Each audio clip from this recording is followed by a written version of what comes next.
Okay, boys and girls, now we are going to take a few minutes and we are going to read The Great Kapok Tree, A Tale of the Amazon Rainforest by Lynn Cherry. Let's take a minute and let's think about maybe what this book is going to be about.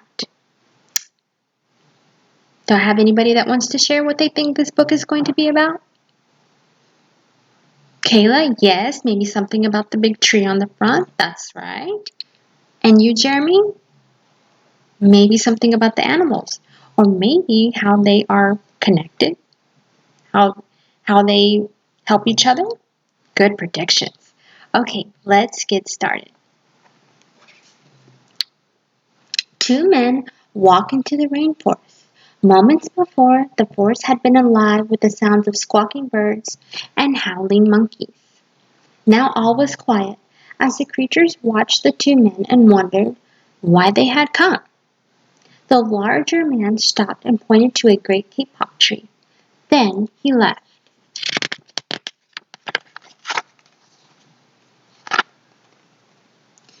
The smaller man took the axe he carried and struck the trunk of the tree. Whack, whack, whack! The sounds of the blows rang through the forest. The wood of the tree was very hard. Chop, chop, chop! The man wiped off the sweat that ran down his face and neck. Whack, chop, whack, chop! Soon the man grew tired. He sat down to rest at the foot of the great kapok tree. Before he knew it, the heat and hum of the forest had lulled him to sleep.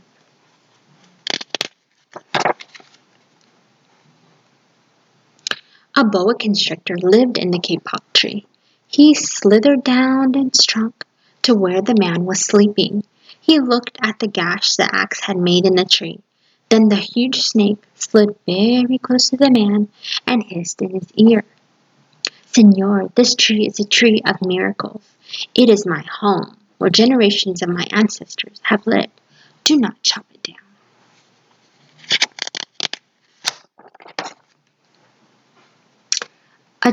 A bee buzzed in the sleeping man's ear. Senor, my hive is in the kapok tree, and I fly from tree to tree and flower to flower, collecting pollen.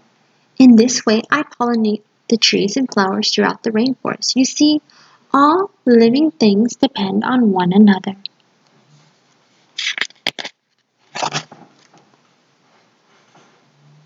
A troop of monkeys scampered down from the canopy of the kapok tree.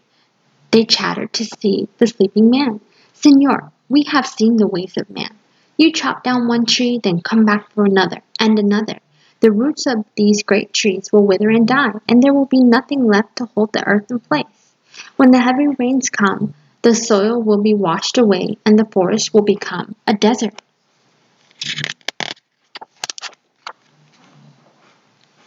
A toucan, a macaw, and a cock of the rock flew down from the canopy. Senor, squawked the toucan, you must not cut down this tree. We have flown over the rainforest and seen what happens once you begin to chop down the trees. Many people settle on the land. They set fires to clear the underbrush, and soon the forest disappears. Where once there was life and beauty, only black and smoldering ruins remain. A bright and small tree frog crawled along the edge of a leaf. In a squeaky voice, he piped in the man's ear. Senor, a ruined rainforest means ruined lives. Many ruined lives. You will leave many of us homeless if you chop down this great kapok tree. A jaguar had been sleeping along a branch in the middle of the tree. Because his spotted coat blended into the dappled light and shadows of the understory, no one had noticed him. Now he leapt down and padded silently over to the sleeping man. He growled in his ear, Senor, the kapok tree is home to many birds and animals. If you cut it down, where will I find my dinner?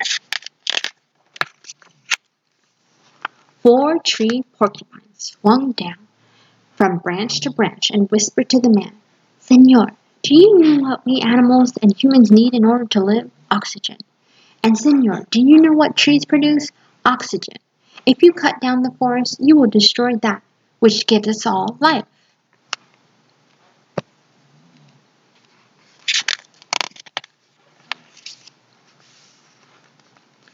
Several anteaters climbed down the kapok tree with their young clinging to their backs. The unstriped anteater said to the sleeping man, "Señor, you are chopping down this tree with no thought for the future, and surely you know what happens tomorrow depends upon what you do today. The big man tells you to chop down a beautiful tree. He does not think of his own children, who tomorrow must live in a world without trees."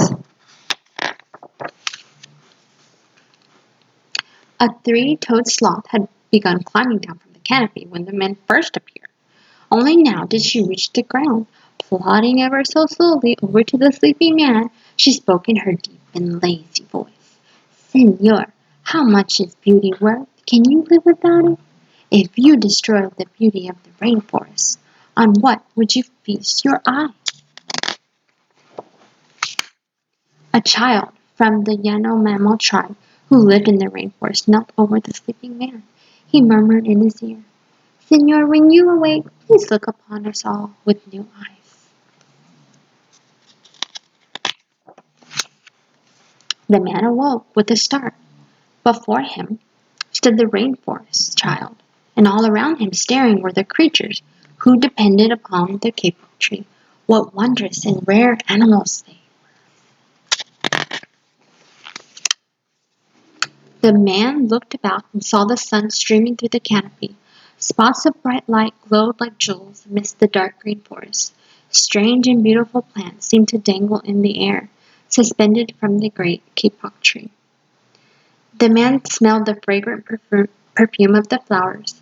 He felt the steamy mist rising from the forest floor, but he heard no sound, for the creatures were strangely silent. The man stood and picked up his axe. He swung back his arm as though to strike the tree. Suddenly he stopped. He turned and looked at the animals and the child.